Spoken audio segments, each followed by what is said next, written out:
আসসালামু আলাইকুম।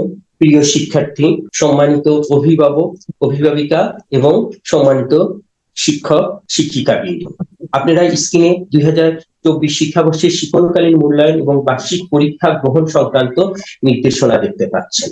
হ্যাঁ, আজকে এটা এনসিটিবি প্রকাশ করেছে। তো আমি আপনাদের সামনে এই নির্দেশনা থেকে পাঠ করছি।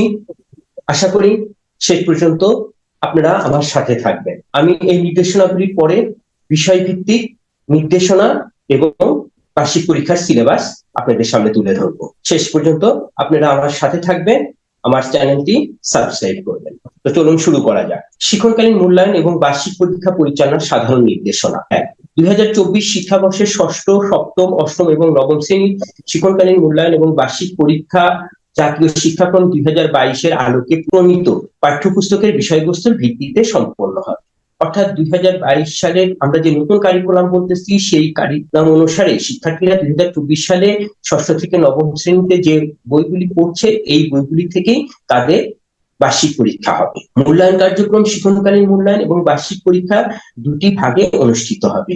এই পরীক্ষার মানবন্টন দুটি ভাগে থাকবে, একটি হচ্ছে শিক্ষণকালীন মূল্যায়ন, আরেকটি হচ্ছে বার্ষিক পরীক্ষা। সংশ্লিষ্ট শিক্ষা প্রতিষ্ঠান সমূহ নিজস্ব তত্ত্বাবধানে শিক্ষকগণের দ্বারা শিক্ষণকালীন মূল্যায়ন কার্যক্রম পরিচালনা এবং প্রদত্ত প্রশ্নপত্রের নমুনা অনুসরণ করে বার্ষিক পরীক্ষার প্রশ্নপত্র প্রণয়ন করবেন। তবে কোনো ক্রমে নমুনা প্রশ্নপত্র হুবহু ব্যবহার করা যাবে না। প্রণীত প্রশ্নের সাহায্যে নিজ নিজ শিক্ষা প্রতিষ্ঠানের শিক্ষার্থীদের 2024 শিক্ষাবর্ষে বার্ষিক পরীক্ষা গ্রহণ করবে। অর্থাৎ প্রত্যেকটা শিক্ষা প্রতিষ্ঠান সরকারিভাবে প্রদেয় প্রত্যেকটা বিষয়ে মূল্যায়ন নির্দেশনা মিলে প্রশ্ন করবেন। আজকেই প্রত্যেকটা বিষয় ভিত্তিক মূল্যায়ন নির্দেশনা এবং বার্ষিক পরীক্ষার সিলেবাস দেওয়া হয়েছে। এখানে নমুনা প্রশ্ন দেওয়া আছে, কোনো অবস্থায় সেই নমুনা প্রশ্ন হুবহু কপি করা যাবে না। তাই প্রতিটি বিষয়ের মূল্যায়ন কার্যক্রম মোট নম্বর হবে 100। এর মধ্যে শিক্ষণকালীন মূল্যায়নের গুরুত্ব হবে 30% এবং পরীক্ষার গুরুত্ব হবে 70%। বার্ষিক পরীক্ষার ফলাফল প্রস্তুত করার ক্ষেত্রে বিষয় ভিত্তিক জিপি নির্ধারণ পদ্ধতি অনুসরণ করতে হবে। নম্বরের পরীক্ষা হবে। 4 নম্বরে বলেছে প্রত্যেকটা বিষয়ে 100 নম্বরের ভিত্তিতে মূল্যায়ন করা হবে। এই মূল্যায়নের ক্ষেত্রে 30% হবে শিক্ষণকালীন মূল্যায়ন আর 70% হবে বার্ষিক পরীক্ষা ভিত্তিক মূল্যায়ন। মূল্যায়ন শেষে ফলাফল গ্রেড পয়েন্টের ভিত্তিতে দেওয়া হবে। 30% যে শিক্ষণকালীন মূল্যায়ন হবে, সেটা কিভাবে হবে সেটাই 5 নম্বর ক্রমিকে তুলে ধরা হয়েছে। শিক্ষণকালীন মূল্যায়নের নির্দেশনা: প্রতিটি বিষয়ের পাঠ্যপুস্তকের নির্দেশিত একক কাজ, জোড়ায় কাজ, পোস্টার প্রেজেন্টেশন, যাবতীয় কার্যক্রম শিক্ষণকালীন মূল্যায়নের মূল্যায়ন আইটেম হিসাবে বিবেচিত হবে। শিক্ষণকালীন মূল্যায়ন পরিচালনার জন্য বিষয়ভিত্তিক নির্দেশনা সময় যথাযথভাবে অনুসরণ করতে হবে। সংক্ষিপ্ত পাঠ্যসূচির আওতাধীন শিক্ষণকালীন মূল্যায়নের যেসব কার্যক্রম ইতিমধ্যে সম্পন্ন হয়েছে এবং যেগুলো সামনে সম্পন্ন হবে, সেগুলির রেকর্ড যথাযথ সংরক্ষণ করতে হবে। শিক্ষণকালীন মূল্যায়নের যাবতীয় কার্যক্রম বার্ষিক পরীক্ষার শুরুর পূর্বেই সম্পন্ন করতে হবে। শেষে কি বলেছে? বার্ষিক পরীক্ষা শুরু হওয়ার আগেই আমাদের শিক্ষণকালীন কার্যক্রম সম্পন্ন করতে হবে। শিক্ষণকালীন কার্যক্রমের জন্য সে একক কাজ, জোড়াই কাজ, পোস্টার তৈরি, প্রেজেন্টেশন যে কার্যক্রমগুলি আছে এবং বার্ষিক পরীক্ষার সিলেবাসের ভিত্তিতে যে নির্দেশনা দেওয়া থাকবে সেই মতে সম্পন্ন করতে হবে। ক্রমিক 6 বার্ষিক পরীক্ষা বা মূল্যায়নের নির্দেশনা।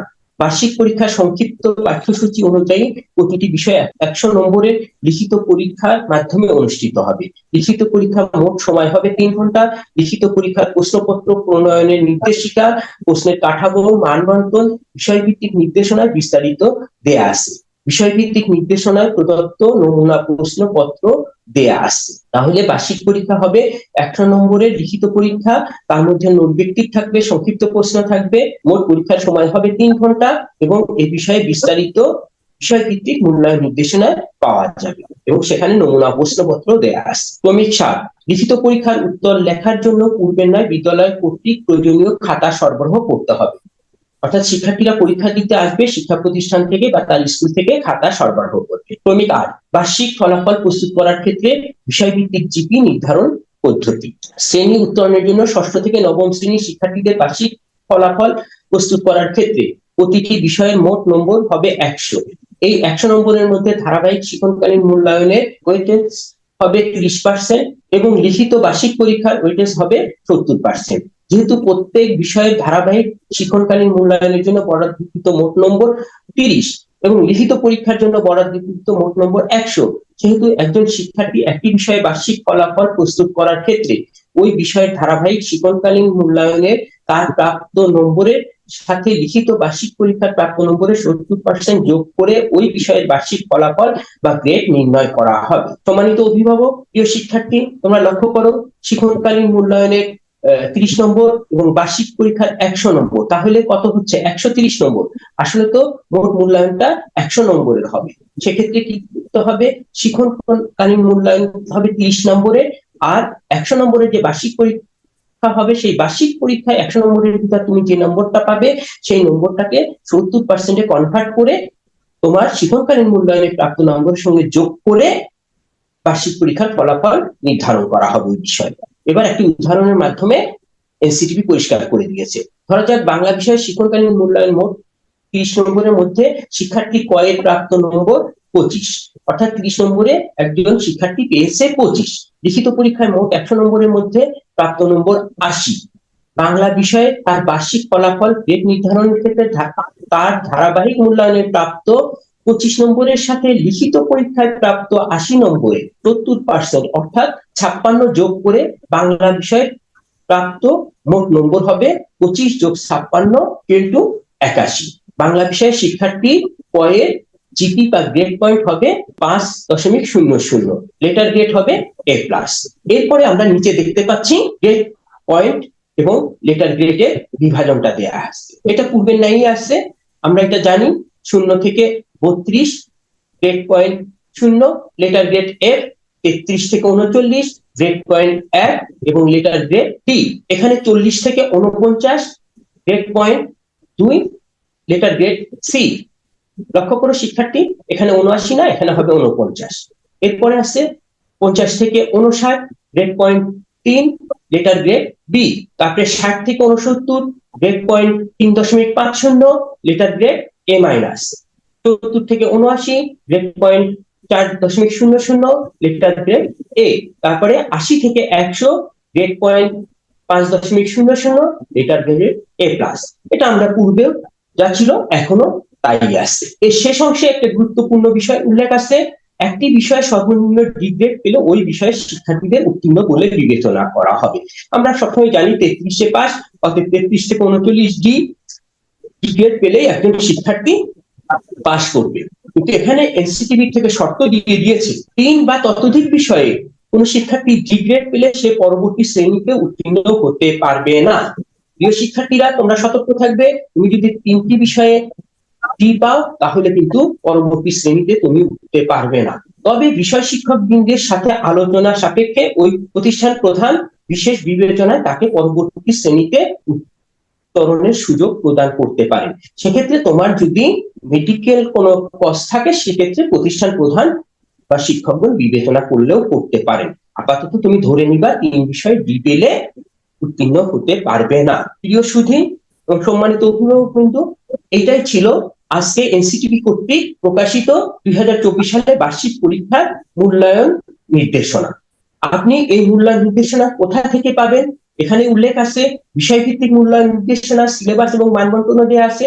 সেগুলি আপনি কোথায় পাবেন সেটাই এখন আমি আপনাদের দেখাচ্ছি।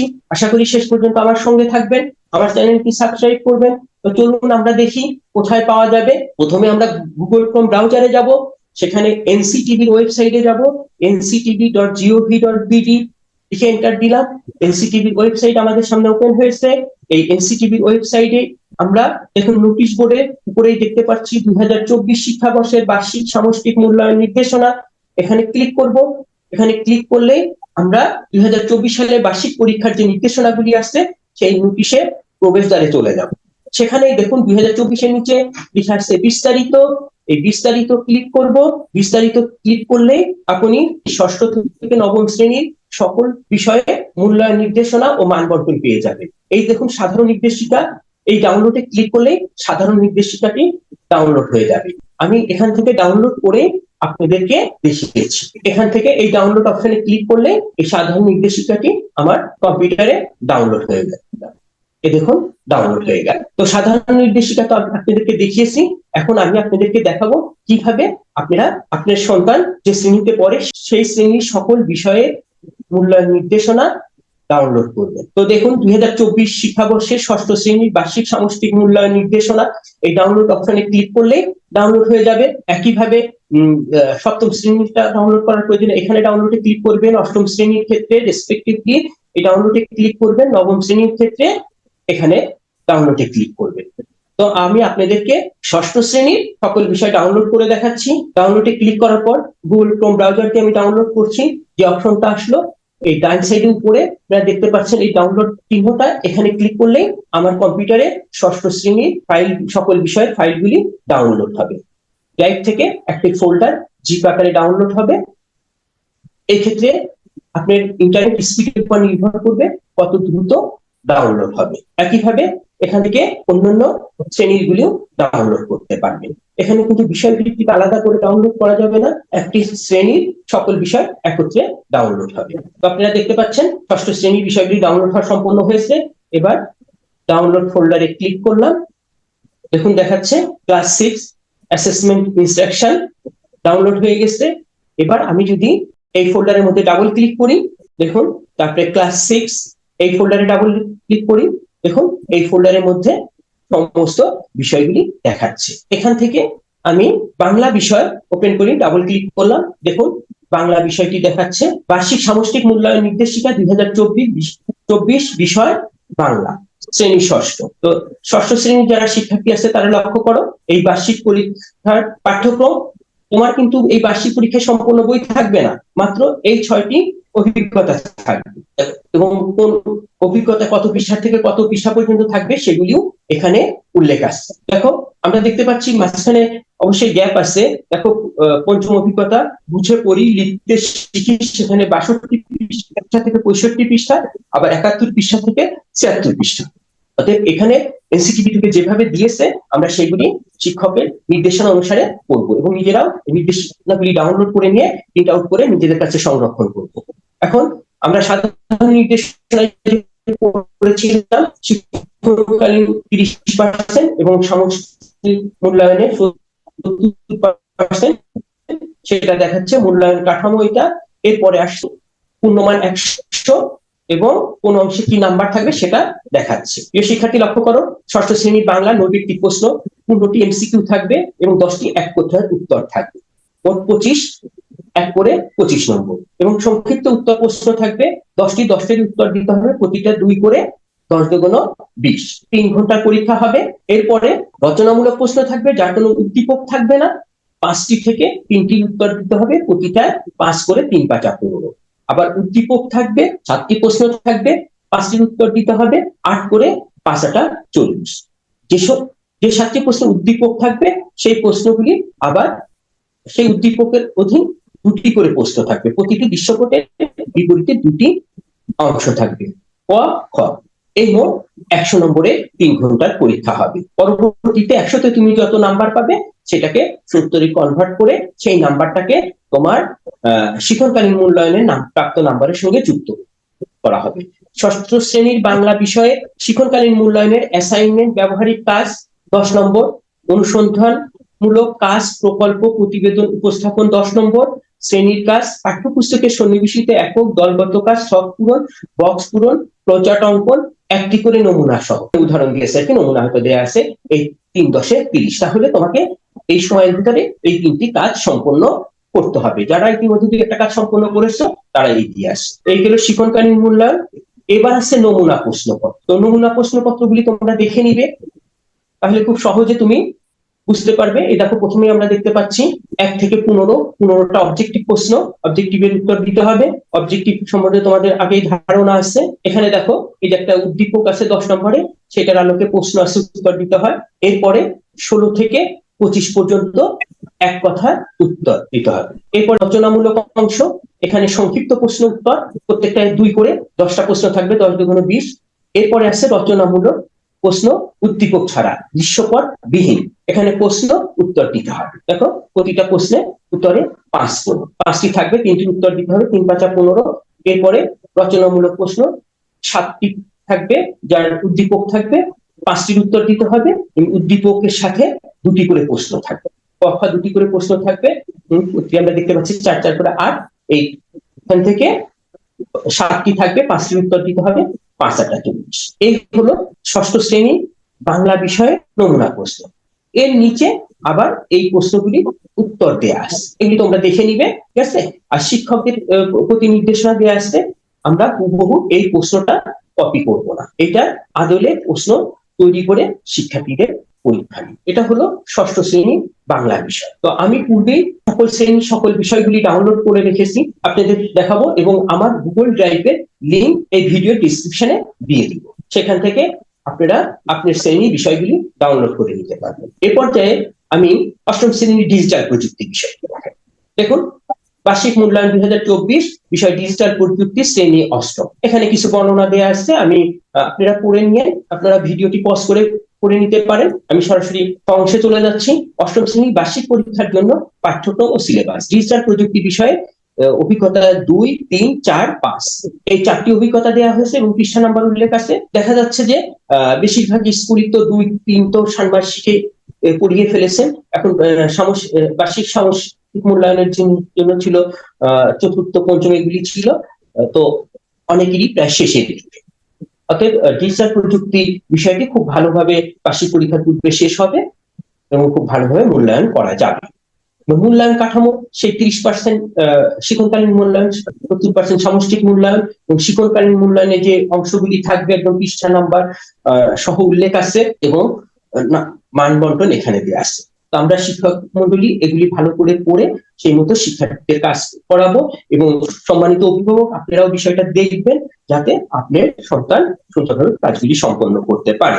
এরপরে লিখিত পরীক্ষার অংশে দেখুন, সেখানে অষ্টম শ্রেণীর ডিজিটাল প্রযুক্তি বিষয়ে বহু নির্বাচনী অংশে 15টা অবজেক্টিভ থাকবে, এক কথায় উত্তর থাকবে 10টি, 10 এই 15 আর 10 25, আর সংক্ষিপ্ত উত্তর প্রশ্ন থাকবে 10টি, প্রতিটায় 2 করে, 10 দুগুণ 20।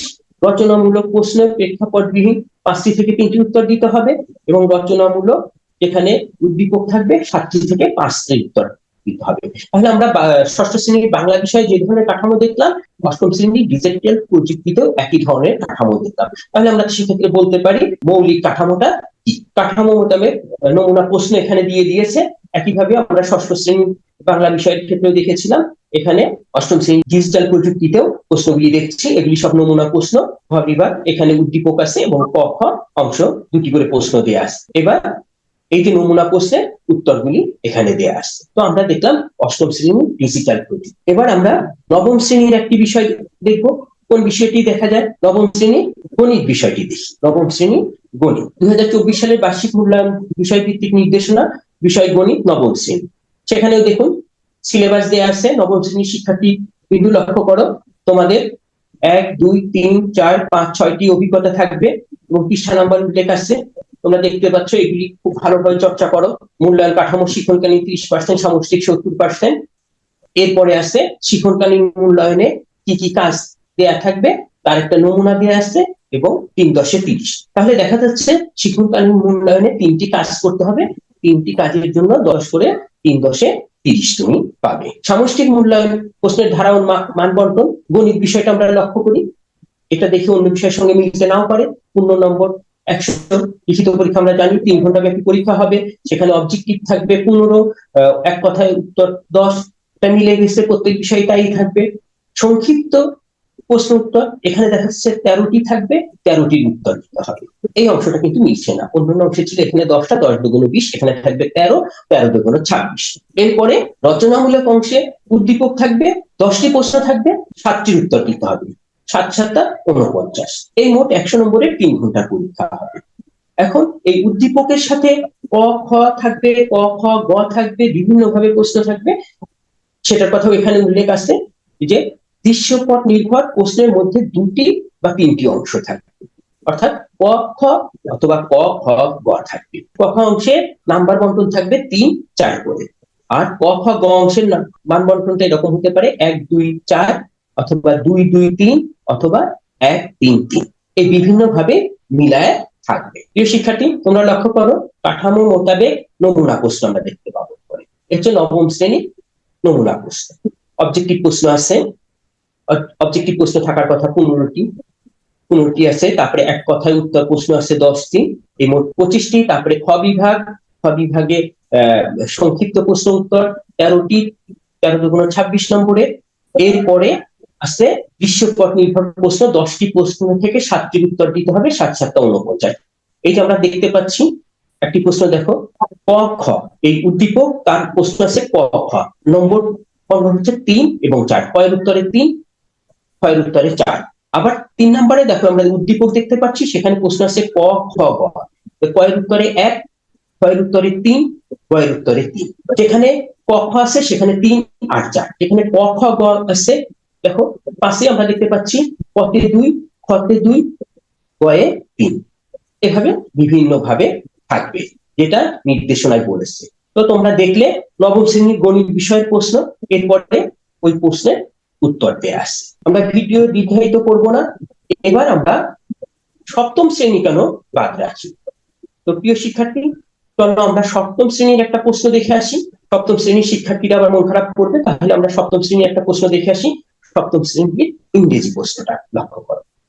এই annual assessment guideline, subject English, class 7, এটা তোমরা পজ করে নিজেরা পড়ে নিবে, ঠিক আছে।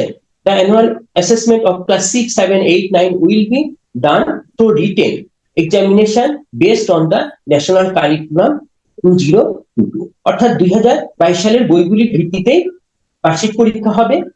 ঠিক একইভাবে সমস্ত কিছু বর্ণনা করা আসছে। সেখানে আমরা অন্যান্য বিষয়ের ক্ষেত্রে যেটা দেখছি, আমরা এই মডেল কোশ্চেনে চলে যাই। Model question, guideline for the developing question, সেই গাইডলাইন এটা শিক্ষকরা দেখবেন, সেই অনুযায়ী প্রশ্ন করবে এবং তোমাদেরকে বুঝিয়ে দিবেন। এই হচ্ছে তোমার সিলেবাস। বার্ষিক পরীক্ষাতে তোমার এই চ্যাপ্টারগুলি করতে হবে, এই অভিজ্ঞতাগুলি করতে হবে। 1 2 3 4 5 6, 6টি অভিজ্ঞতা করতে হবে। অ্যাসেসমেন্ট ফরম্যাট সেই আগের মতোই 30% 70%। এরপরে কন্টিনিউয়াস অ্যাসেসমেন্ট, যে ধারাবাহিক মূল্যায়ন বা শিক্ষণকালীন যে মূল্যায়ন হবে, এখানে 3টি অংশ আছে, 10 10 10 into 30, এটা শিক্ষণকালীন মূল্যায়নে। সামেটিভ অ্যাসেসমেন্ট লিখিত পরীক্ষা, সেখানেও দেখো MCQ 5, short answer questions 5, true false 5, matching 5 থাকবে। তারপরে গ্রামার অংশে 30 marks, gap fillings with right forms of verb 10। দেখো এখানে 5টা identifying and using tense number হচ্ছে 2 করে, 5 × 10, আর 10টা গ্যাপ ফিলিংস উইথ প্রিপোজিশন, সেটা কিন্তু 0.5 করে, 10টায় 5। একইভাবে কানেক্টিং সেন্টেন্স উইথ কনজাংশন 5টা থাকবে, 1 করে 5। Changing voice 5 sentences in a given passage, 5টা, 1 করে 5। একইভাবে রাইটিং ইনফর্মাল লেটার্স একটা, 10 নম্বর, রাইটিং ফর্মাল লেটার্স একটা, 10 নম্বর, আর রাইটিং কনভারসেশন একটা, 10 নম্বর। এই হচ্ছে 30 নম্বর। টোটাল 100 নম্বরের পরীক্ষা হবে। তো যেহেতু ইংরেজি বিষয়, আমি ইংরেজি বিষয়ের শিক্ষক নয়, তোমাদের বিষয় শিক্ষক তোমাদেরকে আরো বিস্তারিত বুঝিয়ে দিবেন। এরপরে আসছে একটা নমুনা কোশ্চেন। তো এটা আমি জাস্ট স্ক্রিনে তোমাদেরকে দেখিয়ে দিচ্ছি, তোমরা পজ করে সেটা ভালো করে দেখে নিও, আর তোমাদের বিষয় শিক্ষক তোমাদেরকে বিস্তারিত বুঝিয়ে দিবে।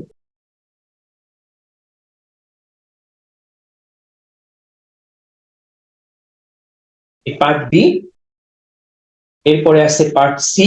তোমরা তোমাদের বিষয় শিক্ষকের কাছ থেকে ভালো করে এগুলি বুঝে নিবে এবং সেই মতো প্রস্তুতি নিবে, যাতে তুমি বার্ষিক পরীক্ষায় খুবই খুবই ভালো রেজাল্ট করতে পারো। এতদিন তোমার পিতামাতা অনেক বিড়ম্বনায় ছিল, নতুন কারিকুলাম কি হবে, এখন পরীক্ষা পদ্ধতিটা দেখে নিশ্চয় ওনারা খুব খুশি হবে। কিন্তু তোমাদের কিন্তু ফাঁকিবাজি করলে চলবে না, তোমাদের প্রশ্নের উত্তরগুলি আবার শেষে দেয়া আছে। ওকে, সবাই ভালো থাকবেন, সুন্দর থাকবেন। আশা করি বুঝতে পেরেছেন। প্রত্যেক শিক্ষার্থী, সম্মানিত অভিভাবক ও বিষয় শিক্ষকগণ, আপনারা যার যার বিষয় ডাউনলোড করে সেখান থেকে দেখে নেবেন, নিজেরা ভালো করে পড়বেন, বুঝবেন এবং নিজেদের শিক্ষার্থীদের ভালো করে বুঝিয়ে দিবেন। তো আপনারা দেখলেন কিভাবে এনসিটিভি ওয়েবসাইট থেকে ভিত্তিক নির্দেশনাগুলি ডাউনলোড করবেন। আজকের মতো এখানে শেষ করছি। আমার ভিডিওটি ভালো লাগলে লাইক করবেন, শেয়ার করবেন এবং সাবস্ক্রাইব করবেন। সবাই ভালো থাকবেন, সুন্দর থাকবেন। আসসালামু আলাইকুম।